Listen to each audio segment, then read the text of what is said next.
谢谢各位先生女士。我今天觉得很荣幸有这个很特别的机会，跟你们一起探讨一些我们共同关心的一些问题。我也想祝贺时代基金会 Epoch Foundation 的20周年。I think at this point I better switch to English, lest I get myself into trouble. I have to admit my thoughts are a bit clouded after hearing Lester talk about handing his keys back to the bank. I fear when I go back to Boston, I may go hand my keys back to the bank. But on a much more serious note, I've been asked today to speak about what I feel is the most, or at least one of the most imperative issues of our time. And that's the demand that we get China right. And when I say get China right, what I mean is that we come to some kind of understanding about what the economic, political, and social transformation of that big place across the Taiwan Straits is all about. Now, of course, getting China right is in itself an important issue. I mean, we're talking about a revolutionary institutional transformation of a tremendous country that, as other speakers have noted, has a big impact on the rest of us. But I actually think it's more than about just getting one country right. Getting China right intellectually also is about getting ourselves right, whether we happen to be in Taiwan or the United States or France or Germany, because getting China right intellectually is about coming to terms with and understanding how global production works and how competitiveness and innovation work in our own societies, let alone in just China's.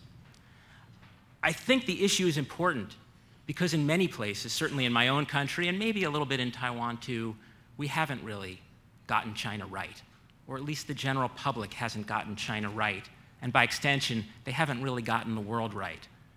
I think many people, when they think of global economics, they think in terms of autonomous, self-contained countries, each with their own unique economic system and each with their own self-contained industries, a US auto industry versus a Japanese auto industry, a Taiwanese steel industry. And therefore, they tend to think geopolitically about countries butting heads or negotiating, be it over bilateral trade issues or currency issues. That's an appropriate way to think about the world for some issues. But I think it's an inappropriate way to think about the world for many issues, including some of the major issues of our time. So what really do I mean by this? Well, let me give you an example and briefly use a prop. I brought a prop with me up on stage. It's the power supply for my laptop computer. I hope Bruce Chung is not embarrassed if I use this example. This is a fantastic product made by an Epoch member, a company, Delta.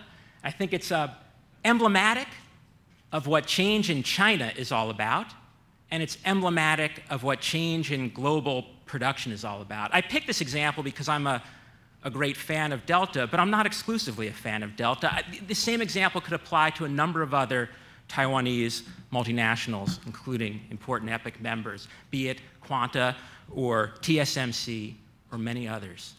And the point is this.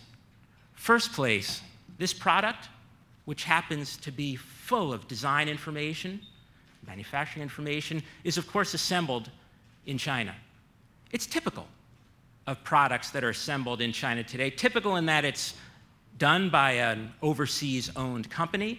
Roughly 60% of China's exports today are done by overseas-owned or invested companies. 90% of China's high-tech exports are done by overseas-owned companies. This isn't about Chinese state firms manipulated in a mercantilist fashion by the Chinese government. But there are more important points than just who's making this and where they're making it. To me, this product symbolizes and embodies intense specialization. Now, I'm a political scientist, a political economist. I would be an idiot to stand up here in front of the likes of this audience, Morris Chang, Bruce Chung, Victor Zhu. I would be an idiot to stand up here and talk about engineering. But as a lay observer of the kind of things that companies like Delta do, I know, even as a social scientist, that this product is not some low-end product. It's not some product slapped together in a sweatshop. This product involves tremendous work by engineers, by people who are capable of designing and taking designs and converting them into manufactured products several times a year with repeated product cycles, and doing it at very high quality standards and low costs, and specializing just in the production of these kinds of products, not entire consumer products from raw materials to branding and final products, but highly specialized production in the context of globalized supply chains. I think Taiwanese multinationals have pushed the frontiers of this kind of production. There are really 2 points I'd like to make about that. The first point involves the United States. The fact that companies, again, many of which are Delta members, have specialized in this kind of design-intensive, high-quality, modularized production has lowered the barriers to entry for innovators in a variety of other countries, including, or maybe especially, my own.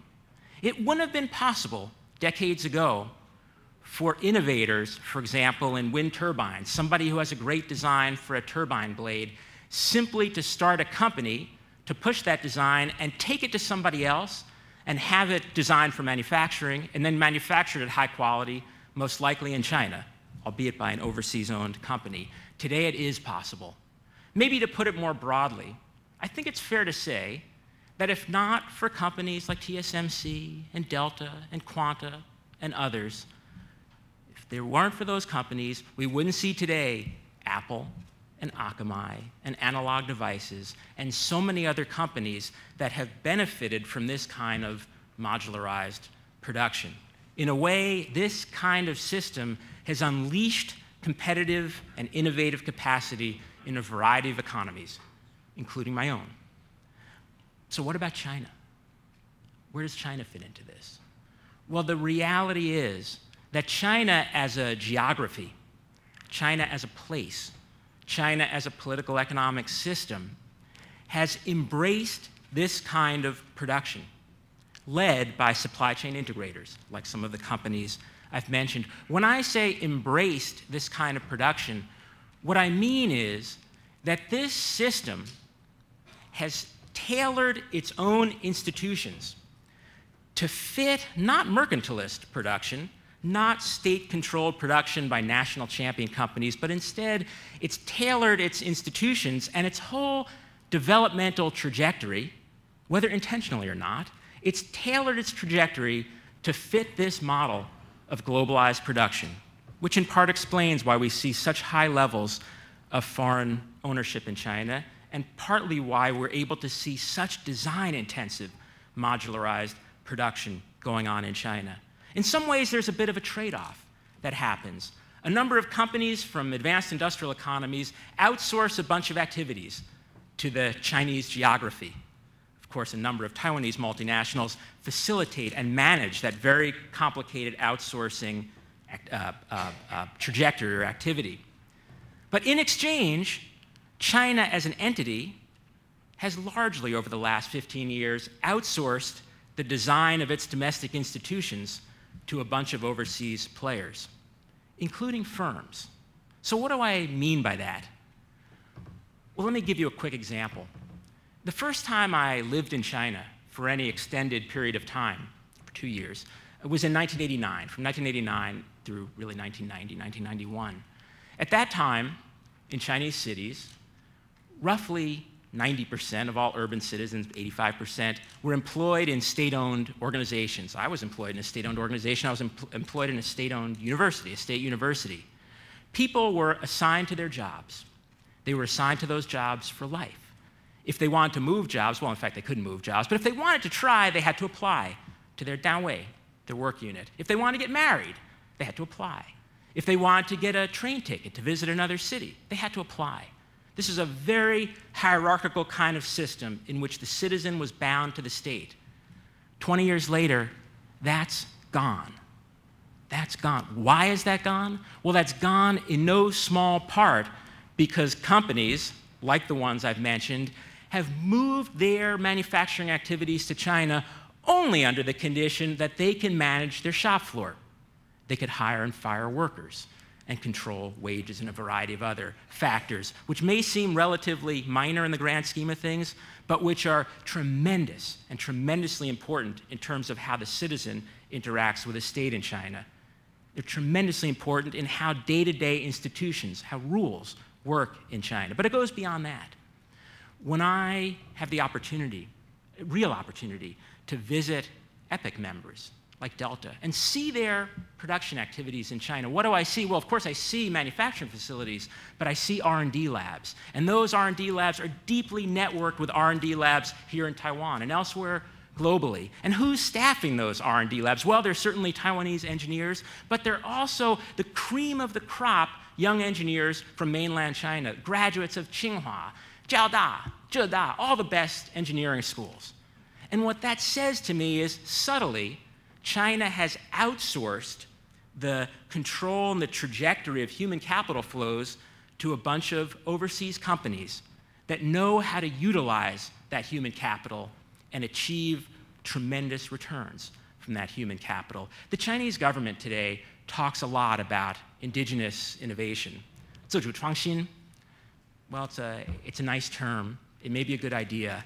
It's not much of a reality in China. But that's not to say there isn't innovation going on in China. It's just not happening too much in indigenous firms.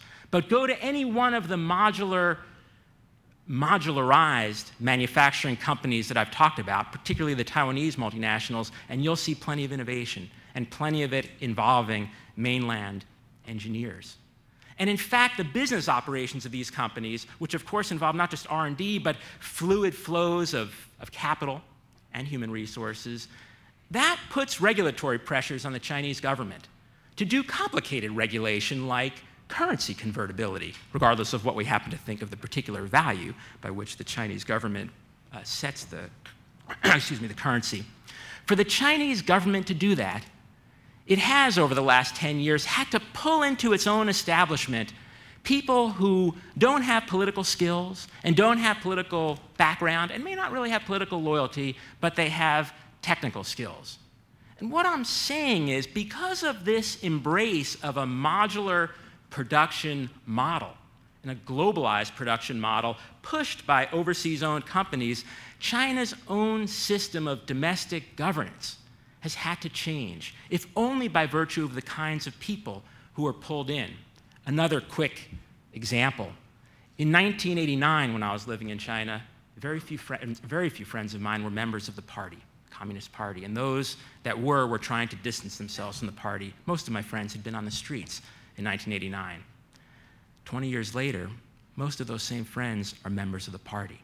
Some of them are very senior technocrats, officials in the Chinese system. I don't think their attitudes have changed all that much, but the system's attitudes have changed, or the senior leadership's attitudes have changed in embracing these individuals. And frankly, because the system has embraced global modular production, and because the urban Danwei and the state system of allocating jobs is a thing of the past, the Chinese government has had to find new ways to attract the loyalty of its citizens and find new ways to get voluntary compliance from citizens. And how is it doing that? It's making a lot of promises. A lot of promises. Promises to deliver clean air. Promises to deliver decent labor standards. Promises to deliver participation, or the right to participate. Promises to deliver the right to organize on the shop floor. Now, we may think those are cynical promises, and maybe some of them are cynical promises. But once those promises are made, they're very hard to reel in and very hard to pull back, particularly because citizens in China are increasingly grasping at these instruments, and they're being aided and abetted by many of the technocrats who've been brought into the establishment and brought into the government.